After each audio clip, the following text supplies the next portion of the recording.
Excuse me. Oh, I can't stop yawning.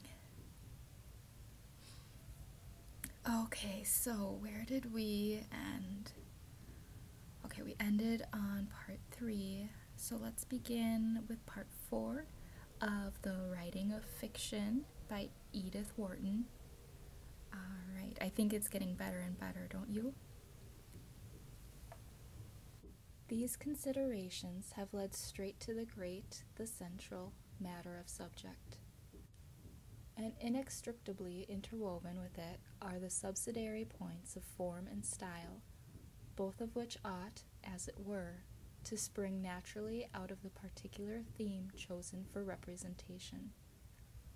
Form might perhaps, for present purposes, be defined as the order, in time and importance, in which the incidents of the narrative are grouped, and style as the way in which they are presented, not only in the narrower sense of language, but also, and rather, as they are grasped and colored by their medium, the narrator's mind, and given back in his words. It is the quality of the medium which gives these incidents their quality.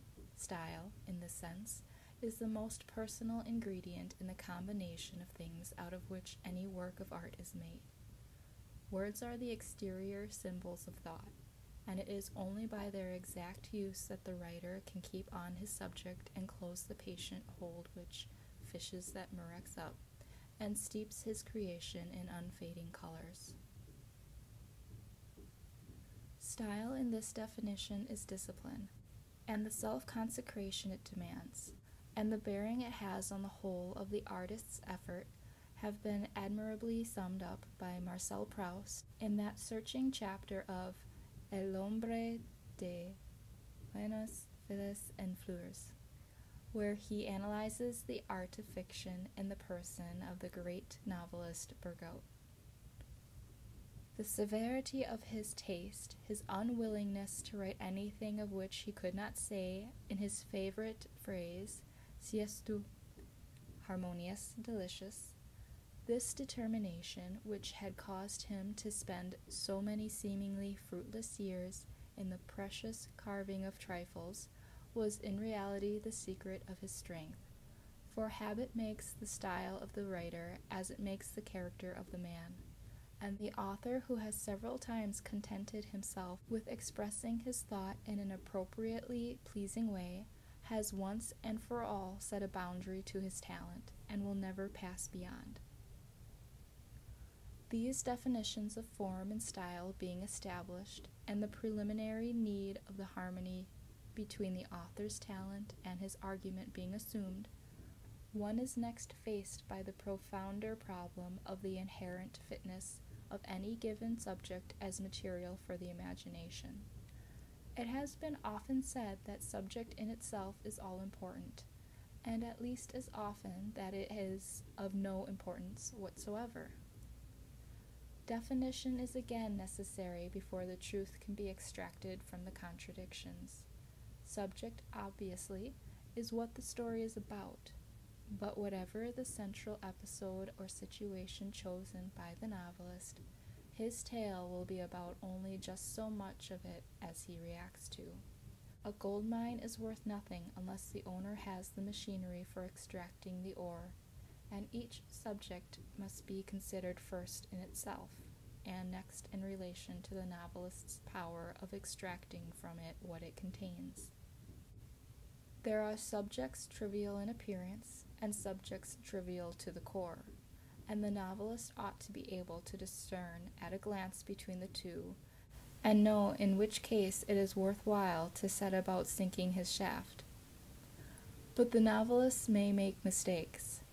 He is exposed to the temptation of the false good subject, and learns only by prolonged experience to resist surface attractions and probe his story to the depths before he begins to tell it.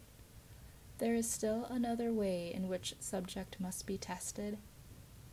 Any subject considered in itself must first of all, in some way, to that mysterious need of a judgment on life, of which the most detached human intellect provided it be a normal one, cannot apparently rid itself. Whether the moral be present in the guise of the hero rescuing the heroine from the villain at the point of the revolver, or whether it lurk in the quiet irony of such a scene as Pendennis's visit to the Grey Friars' Chapel, and his hearing the choir singing, "I have been young, and now am old, yet have I not seen the righteous forsaken, or his seed begging their bread." At the very moment when he discovers the bent head of Colonel Newcome among the pauper gentlemen, in one form or another there must be some sort of rational response to the reader's unconscious but insistent inner question: what am I being told this story for? What judgment on life does it contain for me? There seems to be no escape from this obligation except into a pathological world where the action, taking place between people of abnormal psychology and not keeping time with our normal human rhythms, becomes an idiot's tale, signifying nothing. In vain has it been attempted to set up a watertight compartment between art and morality. All the great novelists whose books have been used to point the argument have invariably declared themselves on the other side, not only by the inner significance of their work, but also, in some cases, by the most explicit statements. Flaubert, for instance, so often cited as the example of the writer viewing his themes in a purely scientific or amoral light, has disproved that claim by providing the other camp with the perfect formula. Plus la pensée est belle, plus la phrase est sonore. Not the metaphor, not the picture, but the thought. A good subject, then, must contain in itself something that sheds a light on our moral experience.